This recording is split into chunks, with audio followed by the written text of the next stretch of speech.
Hello students, I am Professor Neeta Fulchand Gaikwad. Welcome in our free education channel English Master. Dear students, आज के इस lecture में हम पढ़ने वाले हैं class 5 English text book series unit number 2 lesson number 2.2 3 sacks of rice. Yesterday I have taught this lesson, I already uploaded. हमारे playlist में ये लेक्चर आपको मिल जाएगा. हमारे चैनल पे विजिट कीजिएगा. Check the link of the playlist. Description में भी मैं आपको इस लेसन का लिंक दे रही हूँ. So today we are going to learn the question and answers with full explanation in Hindi. So do like, share, subscribe our channel, and yes, of course, I would like to thank you for all your love and support to our English Master channel. So चलिए शुरुआत कर देते हैं. Question number 1. Find the opposites of the following words from the lesson. यानी कि इस पाठ्य में इस लेसन में जितने भी अपोजिट्स ये जो वर्ड्स दिए गए हैं, दिस आर द वर्ड्स जो आपके टेक्स्ट बुक के नीचे क्वेश्चन में आए हैं. सो इसके अपोजिट वर्ड्स हमें लिखने हैं. So this are your answers. Let me just explain you. Okay, the first one is begin. What is the mean of begin? Begin का मतलब होता है शुरुआत. ओके, और इसका अपोजिट वर्ड क्या हुआ? So your answer would be finished. Finished का मतलब होता है खत्म होना या फिर खत्म किया हुआ. ठीक है, सो बिगन का अपोजिट वर्ड हो गया finished. So this is your answer. Then the second word bought. Bought का मतलब होता है खरीदना या फिर खरीदा हुआ. सो इसका जो अपोजिट वर्ड आएगा that would be sold. It means बेचना. Okay, so this is your answer. Reject. C. Reject का मतलब होता है अस्वीकार यानी स्वीकार नहीं करना. इसका अपोजिट वर्ड हुआ एक्सेप्ट. एक्सेप्ट यानी कि स्वीकार करना. सो this is your answer. Number D, eldest. Eldest यानी कि सबसे बड़ा. इसका अपोजिट वर्ड क्या आएगा? यंगेस्ट. यंगेस्ट यानी कि सबसे छोटा. सो this is your answer. E, lent. Lent का मतलब होता है किराए पर देना और इसका अपोजिट वर्ड आएगा यहाँ पे बोरोड यानी कि उधार लेना. This is your answer. F, earn. Earn का होता है मतलब कमाया हुआ. इसका अपोजिट वर्ड हो गया यहाँ पे spent. Spent it means what की खर्च करना. ओके, नंबर अभी ये जो लास्ट वाला वर्ड है नैरो. नैरो यानी संकुचित. इसका अपोजिट वर्ड क्या हुआ? वाइड यानी कि प्रशस्त. So this is your answer. So this all are your answers. Okay, इसको अपने नोटबुक में अच्छी तरह से लिख लीजिएगा. चलिए अभी शुरुआत कर देते हैं. Question number 2. Let me just take the pointer. This is the question number 2. Answer the following questions. It means निम्नलिखित नीचे दिए गए प्रश्नों के उत्तर लिखिए. So A, what common qualities did the three brothers have? तीनों भाइयों में क्या सामान्य या फिर समान गुण थे? Okay, so answer would be all the three brothers were honest. Sorry, honest. इसका जो आप प्रोनाउंसिएशन करोगे सो यहाँ पे एच साइलेंट हो जाएगा. सो आपका प्रोनाउंसिएशन आ जाएगा honest. Okay, so all the three brothers were honest. Honest का मतलब होता है ईमानदार. काइंड. काइंड का मतलब होता है दयालु. And hard working it means परिश्रमी. So all the three brothers were honest, kind and hard working. They were all fond of their mother. वे सभी अपनी माँ के प्यारे थे. फंड ऑफ यानी कि प्यारे होना. Okay, so students this is your answer. Let check question number 2b. What was the businessman looking for and why? व्यापारी को किसकी तलाश थी और क्यों? Answer would be the businessman was looking for a son-in-law. व्यापारी एक दामाद की तलाश में था. Son-in-law का मतलब होता है दामाद. Who would be a good husband to his daughter? जो उसकी बेटी का एक अच्छा पति होगा. And or who would also handle his business well. well यानी अच्छी तरह से, जो उसके व्यवसाय को अच्छी तरह से संभाल लेगा. He was in search of such a son-in-law because he was getting old. वो इसी तरह के दामाद की तलाश में था क्योंकि वह बूढ़ा हो रहा था. getting old यानी बूढ़ा होना. And or his daughter was of a marriageable age. और उसकी बेटी विवाह योग्य उम्र की भी हो गई थी. So this is your answer. Let's check question number 2c.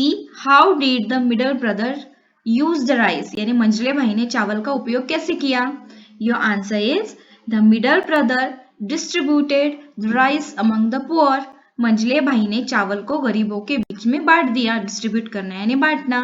poor यानी गरीब. So this is your answer. Let's check question number 2d. Was it right for the youngest brother to ask for a share in the money and why? क्या सबसे छोटे भाई के लिए पैसे में हिस्सा मांगना सही था और क्यों? Explain the answer. The answer is yes, यानी कि हाँ. The youngest brother was right in asking for share in the money. हाँ, सबसे छोटे भाई का पैसे में हिस्सा मांगना सही था. He had done a lot of work. उसने बहुत काम किया था. एंड और had earned a profit from the original sack of rice. और चावल की जो मूल बोरी उसको दी गई थी व्यापारी द्वारा, उससे उसने वो लाभ कमाया था. He was keeping back only a small part of this profit in return for the labor and money. Labor यानी के श्रम और money यानी धन. तो वह इस लाभ का केवल एक छोटा सा हिस्सा अपने द्वारा खर्च किए श्रम और धन के बदले में मांग रहा था. He had spent, जो उसने खर्च किया था, and giving most of it to the friend, और अधिकांश उसके पिताजी के दोस्त को वो दे रहा था. So yes, the youngest brother was right in asking for share in the money, और this is the reason. Okay, so चलिए next पढ़ते हैं. यहाँ पे let me just take the highlighter. Question number 3 ये होता है लैंग्वेज स्टडी, ये ग्रामर का पार्ट है. ओके, आपका जो पेज नंबर 84 to 88 है, तो इसमें ये सेंटेंसेस आए हैं. चलो let me explain. Read the highlighted words. हम इसको पढ़ते हैं. All 3 of them were honest, यानी कि ईमानदार. काइंड का मतलब होता है दयालु. एंड हार्ड वर्किंग यानी कि मेहनती. Okay, so all 3 of them were honest, kind and hard working. So ये क्या है? ये क्वालिटीज है जो बताए गए हैं उन 3 ब्रदर्स के बारे में आपके टेक्स्ट बुक में. और सेकंड क्या आया है? You are such an honest person. Okay, so यहाँ पे ऑनेस्ट पर्सन यानी कि आप सच में एक ईमानदार व्यक्ति हो. ये भी सेंटेंस आपके टेक्स्ट बुक में आया है, राइट, इस लेसन में. सो यहाँ पर क्या बताया गया है? The highlighted words are adjectives. Adjectives यानी विशेषण. जो भी वर्ड किसी नाउन के या फिर प्रोनाउन के बारे में विशेषता बताता है, क्वालिटी बताता है, तो उसको हम क्या कहते हैं? एडजेक्टिव, यानी कि विशेषण उसको बोलते हैं. सो इसी तरह से now find at least 5 other adjectives from the lesson. आपको अपने इस पाठ्य से क्या करना है? इस पाठ से कम 5 अन्य विशेषण खोजकर लिखने हैं. So these are your answers. First वाला क्या है? स्ट्रॉन्ग. स्ट्रॉन्ग का मतलब होता है बलवान. Second is clever. क्लेवर यानी चतुर. तीसरा होता है अनकाइंड यानी निर्दयी. नंबर 4 स्मॉल यानी छोटा. एंड नंबर 5 गुड यानी अच्छा. सो ये सारे 5 क्या हो गए? Adjectives. Let me once again explain you students. जो भी वर्ड्स किसी इंसान के, व्यक्ति के या फिर किसी चीज, वस्तु या फिर प्राणी के बारे में विशेषता बताते हैं, तो उसको हम कहते हैं एडजेक्टिव, यानी कि विशेषण जो विशेषता बताता है, क्वालिटी बताता है. So these all are the adjectives जो कि आपके टेक्स्ट बुक में आए हैं. Strong, clever, unkind, small and good. Okay, I hope कि आपको समझ में आया है. This is the grammar part. Let check question number, I think this is the 3 ना. हाँ, okay. Question number 3 2. List as many words as you can that will go with the given adjectives, at least 3 each. यानी कि यहाँ पे आपको एक example दिया है, यानी कि सडन, यानी कि सडन चेंज. सडन का मतलब क्या होता है कि हम बोलते हैं ना कि इमीडिएट जो चेंज होता है, ओके, उसको क्या बोलते हैं? Sudden change.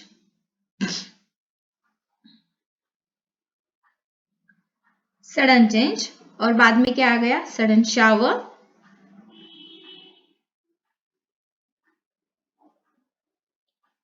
सडन का मतलब क्या होता है? अचानक. अचानक का जो चेंज होता है, परिवर्तन या फिर आकस्मिक. Sudden shower. ओके, और सडन फॉल. ये जो 3 वर्ड्स है, यहाँ पे क्या बताया गया है कि सडन से रिलेटेड हमने ये उसके आगे वर्ड्स लगा के फिर इस एडजेक्टिव को एक पूरा एक एग्जाम्पल में कन्वर्ट कर दिया है. दैट इज सडन से रिलेटेड क्या आ गए? सडन चेंज यानी कि आकस्मिक बदल. सडन शावर यानी कि क्या, कि हम बोलते हैं ना, शावर तो आप सबको पता होगा कि बौछार होना, पानी की बौछार, सडन शावर. और सडन फॉल यानी कि अचानक से गिर पड़ना. सो उसी तरह के ये आंसर्स मैंने आपको दिए हैं, नोटबुक में अच्छी तरह से लिख लो. द फर्स्ट वर्ड क्या है? सिंपल. सिंपल से रिलेटेड क्या आ गए? सिंपल यानी कि साधारण. सिंपल जॉब, साधारण जॉब. सिंपल पर्सन, साधारण व्यक्ति. सिंपल सोल्यूशन, साधारण सा उपाय. ठीक है. ऑड. ऑड यानी कि हम उसको क्या बोलेंगे अभी हिंदी में, कि जो सबसे अलग होता है, यानी कि अजीब. ठीक है. ऑड फीलिंग्स यानी कि अजीब सी फीलिंग्स. ऑड लुक यानी अजीब सा दिखना. ऑड बिहेवियर यानी अजीब सा बर्ताव. ये इसके रिलेटेड वर्ड्स हमने यहाँ पे प्रिपेयर किए। नंबर 3 ओनली, ओनली यानी हम उसको क्या बोलेंगे हिंदी में कि सिर्फ, ठीक है, सिर्फ की या फिर केवल। ओनली चाइल्ड केवल बच्चा, ओनली आंसर केवल उत्तर, ओनली स्टूडेंट केवल विद्यार्थी, इस तरह से। नेक्स्ट वर्ड है ऑनेस्ट, ऑनेस्ट यानी ईमानदार, ऑनेस्ट सर्वेंट यानी ईमानदार नौकर, ऑनेस्ट पुलिसमैन ईमानदार पुलिसमैन, ऑनेस्ट पर्सन ईमानदार व्यक्ति। नेक्स्ट है लॉन्ग, लॉन्ग यानी बड़ा, लॉन्ग स्टिक यानी बड़ी छड़ी, लॉन्ग कोट यानी बड़ा कोट, और लॉन्ग टाइम यानी बहुत बड़ा समय, इस तरह से। Okay, so these all are your answers. Let's check question number 4 activities. Students let me just explain you कि मैंने आपको सिर्फ एक एक्टिविटी सॉल्व करके दी है, बाकी के एक्टिविटीज आपको खुद से थोड़ा सा आपको प्रयास करना पड़ेगा, क्योंकि हर क्वेश्चन के आंसर्स मैंने तो आपको दे रही हूँ, लेकिन आपको भी कुछ तो इसमें खुद का इनिशिएटिव डालना होगा। पेरेंट्स अगर आप ये लेक्चर्स देख रहे हो, so please explain to your child कि that what kind of activities we need to उनसे जो करवा के लेने हैं। Okay, you have to just listen it carefully. Question number 4 activities. Number 1 imagine यानी कि सोचिए, you are one of the 3 brothers कि इस लेसन में जो 3 भाई है उसमें से आप एक भाई हो। Write in short what you did with the rice, संक्षेप में लिखिए, यानी कि हम बोलते हैं ना शॉर्ट में लिखिएगा कि आप चावल के साथ क्या करते हैं। सो यहाँ पे मैंने आंसर दिया है आपको, when I realized that the sack of rice left with me might get spoiled. जब मुझे एहसास हुआ, रियलाइज यानी एहसास होना कि जो मेरे पास अभी चावल है वो खराब होने वाला है, स्पॉइल्ड यानी खराब होने वाला है। I decided to use it. मैंने सोच लिया कि उसको हमें अभी इस्तेमाल करना है। Part of it I used a food for my family. उसका एक हिस्सा मैंने मेरे परिवार के लिए खाने में यूज किया। We also made a number of things like papads that could be stored for a long time. और उससे हमने पापड़ भी बनाए। The rest I fed the hens and the little sparrows that flew down to my farm. और मेरी खेती में जो hens यानी मुर्गियां और little यानी कि छोटी जो sparrows होती है, जिसको आप क्या बोलते हैं, चिमनी बोलते हैं, राइट। सो उनको मैंने fed यानी खिला दिया। The hens got nice and fat and laid wonderful eggs from which I made a good profit in the market. इस वजह से मेरी मुर्गियां अच्छी तंदुरुस्त बन गई, नाइस एंड फैट अच्छी और तंदुरुस्त, and laid wonderful eggs, laid यानी देना, उन्होंने बहुत अच्छे अंडे भी दिए, और इस तरह से मैंने बहुत सारा अच्छा प्रॉफिट कमाया मार्केट में। सो दिस इज योर आंसर। तो नेक्स्ट आपको क्या करना है, second, find any other story of 3 brothers और 3 sisters and right it in your own words. तो आप कोई भी एक स्टोरी, जिस अब तक आपने अगर कोई स्टोरी बुक्स पढ़े होंगे, ठीक है, या फिर आप अपने मम्मी पापा को भी पूछ सकते हो कि उनको कुछ स्टोरीज पता है क्या, लाइक दिस 3 भाई या फिर 3 बहनों की अगर कोई भी कहानी आपने कभी पढ़ी है तो उसको आपको ढूंढना है, खोजना है, और उस स्टोरी को आपको अपने ओन वर्ड्स में लिखकर आपके टीचर्स को दिखाना है। नंबर 3 आपको क्या करना है, find out how rice is cultivated, कि आपको पता करना है कि चावल की खेती कैसे की जाती है। Describe the process with the help of picture और डायग्राम, और चित्र, प्रोसेस, जो प्रोसेस होती है कि चावल की खेती कैसे यानी कि कैसे की जाती है, तो उसको क्या करना है, आपको आरेख या फिर चित्रों की सहायता से जो भी वो प्रक्रिया होती है उसका वर्णन आपको लिखना है और स्कूल में आपको अपने टीचर को दिखाना है, ठीक है। Number 5 group work. Group work यानी कि आप अपने जो कलीग्स हैं, जो आपके क्लासमेट है, उनके साथ आपको ये एक्टिविटी करनी है। फॉर्म ऑफ ग्रुप ऑफ 4 और 5, 4 से 5 आप एक का एक ग्रुप बना लीजिए अपने दोस्तों के साथ। Make a storyboard for the story 3 sacks of rice, एक स्टोरी बोर्ड बनाइए इस स्टोरी का 3 सैक्स ऑफ राइस, जो हमने अभी स्टोरी पढ़ी है। This is the lesson about it. Arrange the story in the form of a sequence of pictures, और उस स्टोरी में जिस तरह से पिक्चर्स दिए गए हैं वो आपको सीक्वेंस में, ठीक है, बराबर से, कि पहले क्या हुआ था, बाद में क्या हुआ, एज पर द नंबर आपको वो सीक्वेंस के हिसाब से पिक्चर्स स्टोरी बोर्ड पर लगाने हैं। Decide what you will show in each picture, और आपको हर एक पिक्चर के बारे में क्या डिस्क्रिप्शन देना है वो आपको डिसाइड करना है। What words, lines you will write with each picture to explain what happened in it, और शॉर्ट में आप कैसे एक्सप्लेन करोगे कि हर एक पिक्चर में क्या हो गया है। लाइक फर्स्ट जो पिक्चर है कि उसमें उनके जो बच्चों, तो आप क्या कर सकते हो कि थ्री ब्रदर्स का वो पिक्चर एक ले सकते हो उनकी मम्मा के साथ, ठीक है, मदर के साथ, और उसको आप बोल सकते हो 3 brothers with their mother, right. और सेकेंड पिक्चर में फिर आप वो जो उनका पिताजी के दोस्त मिलने के लिए आते हैं उनकी मदर को, तो वो आप ले सकते हो, राइट, कि उसके पिताजी के जो दोस्त हैं उनकी माँ से बात कर रहे हैं। देन लेटर आप क्या कर सकते हो, तीनों भाइयों के जो भी अलग अलग व्यवसाय बताए गए हैं, एक जो होता है उसकी खुद की शॉप होती है, तो एक शॉप में एक पर्सन खड़ा है, वो आप तस्वीर दिखाई है। ओके, उसके बाद दूसरा जो होता है वो पुजारी होता है, तो वो आप एक पिक्चर दिखाई है। देन आप थर्ड वाला जो होता है तो वो रिसेंटली उसकी पढ़ाई खत्म हो चुकी है, तो वैसा कुछ दिखाइएगा, right. So as per the story आप उस तरह के ऑनलाइन आप गूगल से वो पिक्चर्स सर्च कीजिएगा, उसका प्रिंट आउट निकालिएगा और अपने नोटबुक में आप अच्छे स्टोरी बोर्ड पर अच्छी तरह से चिपका के उसको शॉर्ट में आप डिस्क्रिप्शन दे देना, ठीक है। You can also add speech balloons for the peoples in the pictures, या फिर स्पीच बॉलून्स कैसे होते हैं मैं बताती हूँ आपको। इफ सपोज यहाँ पे अगर कोई पिक्चर आपको दे दिया है, ठीक है, अगर आपने तीन भाइयों का अगर यहाँ पे पिक्चर दिया, या फिर उनके जो पापा के जो फ्रेंड है वो यहाँ पर खड़े हैं और उनकी माँ यहाँ पर खड़ी है, तो स्पीच बॉलून मीन्स व्हाट, ये इस तरह से उनके दिमाग में क्या चल रहा है, लाइक सो इसको हम कहते हैं कि स्पीच बॉलून्स, या फिर वो क्या बात कर रहे हैं वो आपको दिखाना है। ओके स्टूडेंट्स, आई होप कि आपको समझ में आया है। सो आज के इस स्टोरी में, आज के इस लेक्चर में हमने जो 3 सैक्स ऑफ राइस ये स्टोरी पढ़ी थी, सो इसके क्वेश्चन आंसर्स मैंने डिटेल में आपको बताया, समझाए हैं कि आपको एक्टिविटीज में क्या करना है, ग्रुप एक्टिविटी में आपको क्या करना है। सो आई होप कि आपको अच्छी तरह से समझ में आ रहे हैं सारे लेक्चर्स। आप सबका जो लव एंड सपोर्ट हमारे चैनल को मिल रहा है, पेरेंट्स आई रियली अप्रिशिएट कि आप अपने बच्चों को पढ़ाने में इसकी क्या हेल्प हो रही है वो आप कमेंट्स थ्रू बता रहे हो। So it will help other parents and students to know कि हाँ, हमारे इंग्लिश मास्टर चैनल के इस प्लेटफॉर्म पे हम अच्छी तरह से बच्चों को पढ़ा रहे हैं, and this is our motive कि लॉकडाउन टाइम पीरियड में बच्चों की पढ़ाई सफर ना हो। सो चलिए, ज्यादा से ज्यादा शेयर कीजिएगा, लाइक कीजिएगा, सब्सक्राइब करना मत भूलिएगा। जल्दी ही मिलते हैं नेक्स्ट लेक्चर में, तब तक के लिए take care of yourself, family, friends and bye bye.